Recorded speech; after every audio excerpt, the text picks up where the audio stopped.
সবাই শোনো, এই বালক ইসলাম ধর্ম গ্রহণ করার কারণে এখন ওকে জ্বলন্ত আগুনে নিক্ষেপ করা হবে। চন্দন, ওকে জিজ্ঞেস করো ও কি এখন ইসলামের উপর অটল থাকবে নাকি ইসলাম থেকে সরে আসবে।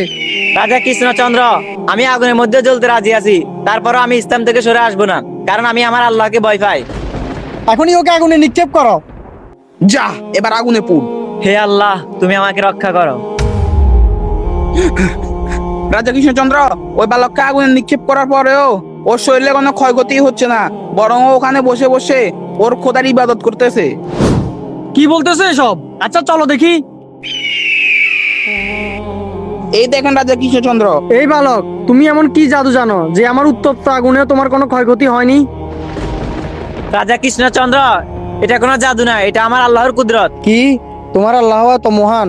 আমাদেরকে ক্ষমা করে দাও বাবা, আমরা না বুঝেই তুমি আর তোমার আল্লাহর প্রতি অনেক খারাপ মন্তব্য করেছি।